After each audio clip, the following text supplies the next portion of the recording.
નડિયાદ મહાનગરપાલિકા ચૂંટણીમાં આજે ભાજપના 52 ઉમેદવારે દાવેદારી નોંધાવી। નડિયાદ કોર્પોરેશનના 13 વોર્ડ માટે ભાજપના 52 ઉમેદવારો મેદાનમાં ઉતર્યા। કોર્પોરેશનના 13 વોર્ડની માટે ભાજપ મહાનગરપાલિકામાં ઝંપલાવશે। મોડી રાતે ભાજપ દ્વારા 52 ઉમેદવારો જાહેર કર્યા હતા। વહેલી સવારે 52 ઉમેદવાર એક સાથે સંતરામ મંદિરે પહોંચ્યા। તમામ ઉમેદવારોએ મહારાજશ્રીના આશીર્વાદ મેળવી રેલી કાઢી।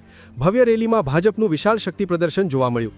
ધારાસભ્ય પંકજભાઈ દેસાઈ, જિલ્લા પ્રમુખ નૈનાબેન અને હોદ્દેદારો ઉમેદવાર સાથે રેલી સ્વરૂપે કલેક્ટર કચેરી પહોંચ્યા। જનસેવા સંકલ્પ સાથે 52 ઉમેદવારોએ ચૂંટણી આયોગ અધિકારી ફોર્મ ભરી દાવેદારી નોંધાવી। રિપોર્ટર સચિન પંડ્યા, નડિયાદ। નગરપાલિકામાંથી મહાનગર બન્યું છે અને મહાનગરના 13 વોર્ડના 52 ઉમેદવારો આજે એક સાથે ઉમેદવારી પત્ર ભરવા જઈ રહ્યા છે। એટલો ઉત્સાહ દેખાઈ રહ્યો છે કે પ્રથમ વખત મહાનગર બની રહ્યું છે અને આટલા 52 ઉમેદવારો એક સાથે ફોર્મ ભરી રહ્યા છે। આવનારા સમયમાં અમે મહાનગરનો આપણા વડાપ્રધાન નરેન્દ્રભાઈ મોદી સાહેબના અને ગુજરાતના મુખ્યમંત્રી માન્ય ભૂપેન્દ્રભાઈ પટેલ સાહેબના નેતૃત્વમાં જે પ્રકારે વિકાસ થઈ રહ્યો છે એ જોતા નડિયાદ મહાનગરમાં 52 ઉમેદવારો ભારતીય જનતા પાર્ટીના જીતશે।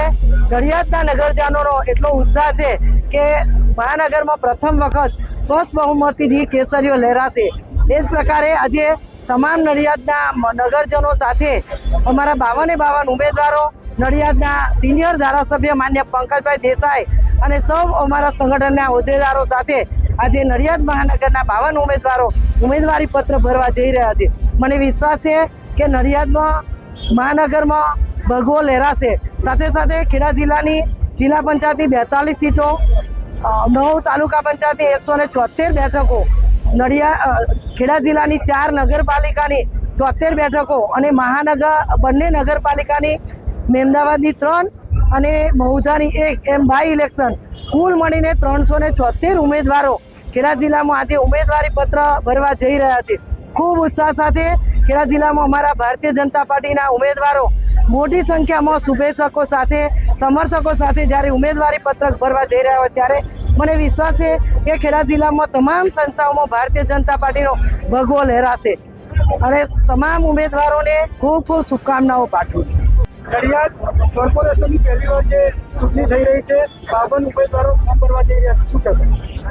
સૌપ્રથમ તો અમારા ભારતીય જનતા પાર્ટીના પ્રમુખ શ્રી જગદીશભાઈ પંચાલ સાહેબ, અમારા માનનીય મુખ્યમંત્રી શ્રી ભૂપેન્દ્રભાઈ પટેલ સાહેબ, અમારી ભારતીય જનતા પાર્ટીની સમગ્ર ટીમ, ખેડા જિલ્લાની ભારતીય જનતા પાર્ટીના પ્રમુખશ્રી અને ખેડા જિલ્લાની ટીમ, નડિયાદ શહેરની ટીમ અને આજે 52 કાઉન્સિલરો જેને આજે ઉમેદવાર તરીકે ભારતીય જનતા પાર્ટીએ જાહેર કર્યા છે, ત્યારે હું એટલું કહીશ ચોક્કસપણે કે આ જે ટીમ મૂકી છે એ બિલકુલ સક્રિય ટીમ મૂકી છે અને સક્રિયતાથી વોર્ડમાં કામગીરી કરે અને મારા સુધી પ્રશ્ન ના આવે એવી ટીમ ભારતીય જનતા પાર્ટીએ મૂકી છે। એટલે સૌપ્રથમ તો હું તમામ અમારા વડીલોને અભિનંદન આપું છું કે અમને આવી ટીમ એમને ઉમેદવાર તરીકે આપી છે અને અમારો ગોલ એવો રહેશે કે આ 52 ઉમેદવાર જીતે એવો અમારા સંપૂર્ણ પ્રયત્નો છે અને અમે જીતાડીશું। અને એ પણ કહું કે આ નડિયાદનો વિકાસ આજે 20 વર્ષ પહેલાં નડિયાદ શું હતું અને આજે નડિયાદ શું છે એ લોકો જાણે છે અને છેલ્લા 1.5 વર્ષની અંદર કોર્પોરેશન બન્યા બાદ જે વિકાસના કામો મંજૂર થયા છે એ પ્રગતિ હેઠળ છે। આવનારા દિવસોની અંદર અત્યારે નવું બજેટ પણ ગયું અને નવા બજેટ પછી આ જે નડિયાદ બનવા જઈ રહ્યું છે એ નડિયાદ એ એક બહુ જ સુંદર રહેવાનું મોટું શહેર બનશે અને સાથે અહીંયા બુલેટ ટ્રેનનું સ્ટેશન પણ છે। આ નડિયાદનું રેલવે સ્ટેશન પણ નવું થવાનું, નડિયાદનું બસ સ્ટેશન પણ નવું થઈ રહ્યું।